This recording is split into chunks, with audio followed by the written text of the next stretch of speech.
Meet Karen.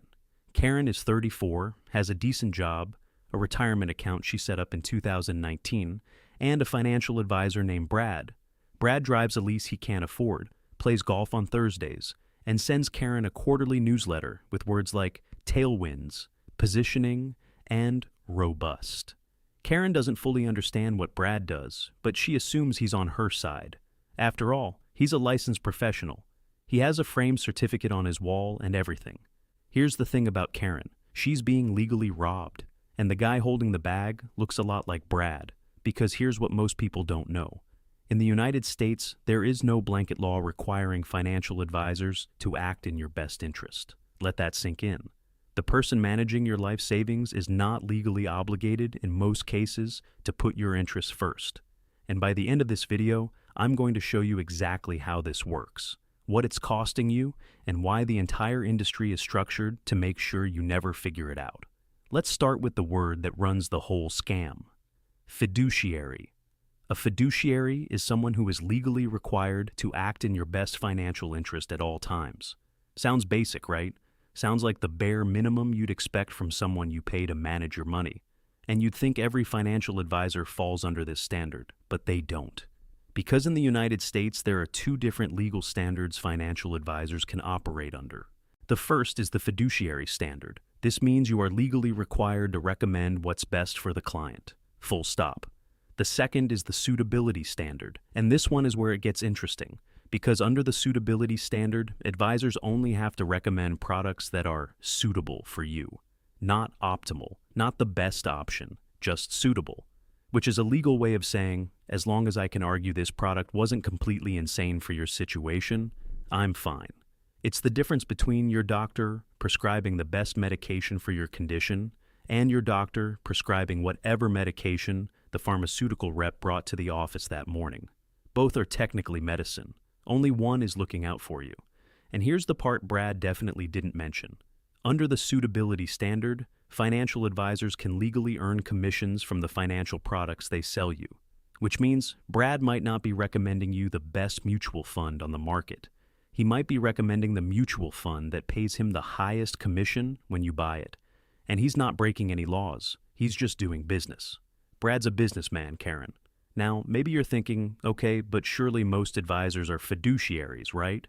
Wrong. Only around 15% of financial advisors in the US are fee-only fiduciaries, meaning they charge you directly for advice and earn zero commissions from product recommendations. The other 85% operate under models that create, at minimum, a significant conflict of interest. And the financial advice industry has about 330,000 registered advisors in the US.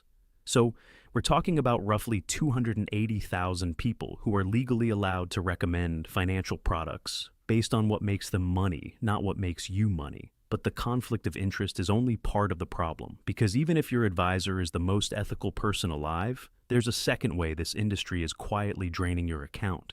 And that's fees. Here's how it typically works.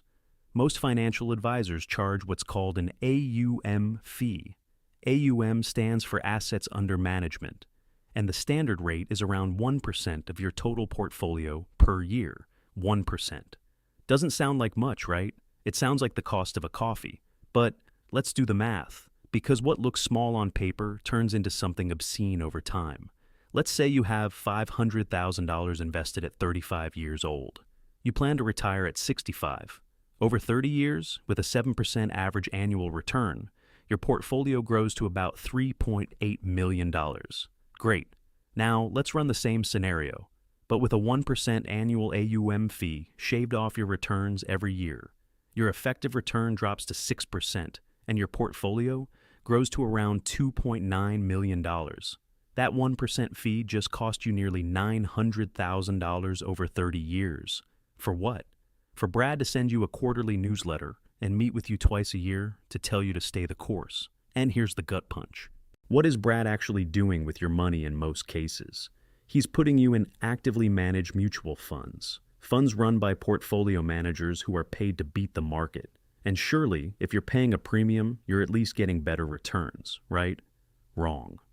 S&P's SPIVA report, which tracks this data every single year, consistently shows that over a 15-year period, Roughly 90% of actively managed funds underperform their benchmark index.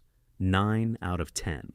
After fees. After all the research, the analysis, and the Thursday golf, 9 out of 10 times you would have been better off in a boring index fund that costs almost nothing to hold. And the ones that do outperform in the short term, studies consistently show the performance doesn't persist. This year's top fund is next year's average fund. So, not only is Brad charging you 1% a year, he's likely putting you in funds that are charging you another 0.5 to 1% in expense ratios on top of that. The house doesn't just win once, it wins every layer. And just like the prop trading industry, just like crypto, just like every other financial product we've covered on this channel, the industry isn't designed around your success. It's designed around your compliance. Because a client who stays invested, doesn't ask questions, and trusts the quarterly newsletter is a client who keeps paying. The system needs you to keep trusting Brad. So, what do you actually do about this?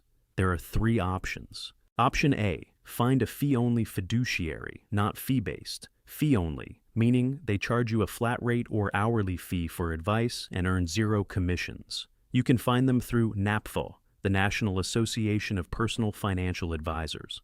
Option B, ditch the advisor entirely and just buy low-cost index funds.